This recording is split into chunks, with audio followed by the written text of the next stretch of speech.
Imagine walking alone on an empty night street. You pass block after block, until suddenly, on a deserted intersection, you stumble upon a lonely late-night cafe. It looks empty.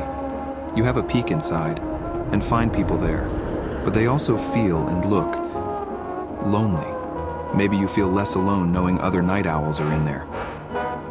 Or should I say, Nighthawks.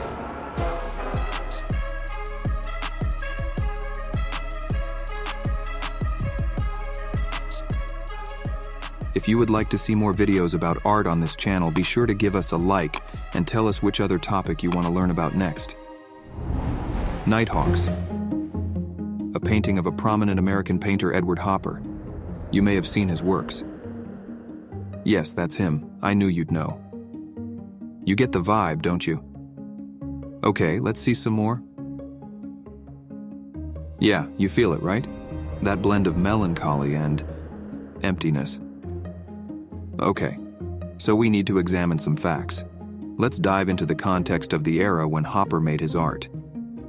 According to the journal kept by Hopper's wife Josephine, the Nighthawks painting was completed on January 21, 1942, in New York, within the weeks following the bombing of Pearl Harbor.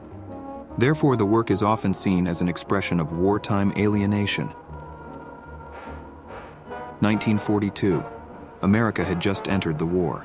To prevent aerial bombardment, American cities practiced blackout exercises, which required cities to dim or turn off most of their lights to minimize the likelihood of being targeted. You might say those were indeed dark times. Awful joke, yeah, I hear you. This time undoubtedly impacted all Americans, leaving them uncertain and fearful about their lives and the war's outcome.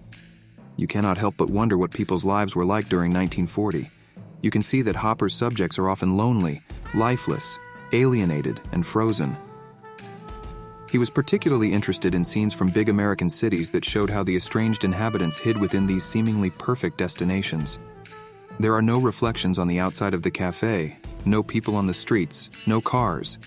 The only living beings are four subjects sitting quietly inside. The viewer is placed outside the cafe, but there is no door to enter, which emphasizes the overwhelming sense of loneliness. Almost everyone can relate to this, but this painting touches on deeper meanings than a simple diner. Hopper's paintings are known for making viewers notice the subtle yet powerful forces that separate people, even when they are physically together. You may have already noticed how something is always present in Hopper's scenes, be it a physical object or an intangible emotion, that creates a feeling of distance and disconnection between the characters. This attention to detail and the ability to capture the complexities of human relationships makes Hopper's work so intriguing and timeless. To fully appreciate his style, you must know what inspired him. Hopper was notably influenced by the Impressionists, by artists like Edouard Manet, Edgar Degas, Pierre-Auguste Renoir, and Camille Pissarro, among others, and how they painted scenes of modern life living in the city. Modern for those times, of course. Most of all, the artist was struck by Rembrandt's painting, The Night Watch. He famously said, "It is the most wonderful thing of his I have seen. It's past belief in its reality. It almost amounts to deception." So he also considered himself an impressionist. However, he has primarily been categorized as an American realist painter. He dedicated himself to realism and became one of the prominent representatives of the so-called American scene, a style that conveyed a sense of nationalism and romanticism in depictions of the American way of life.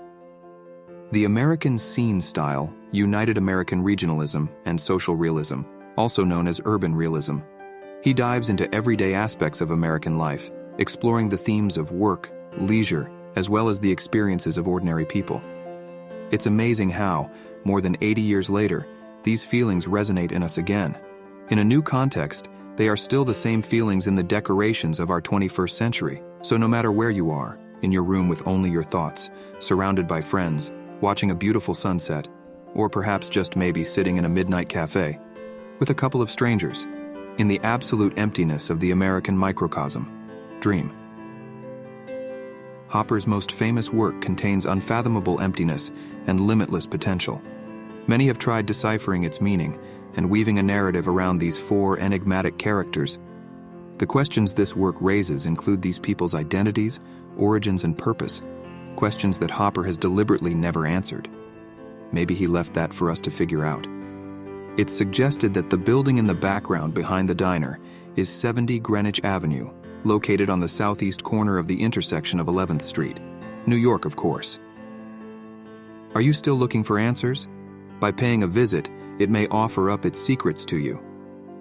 But remember, it takes the right approach, block after block.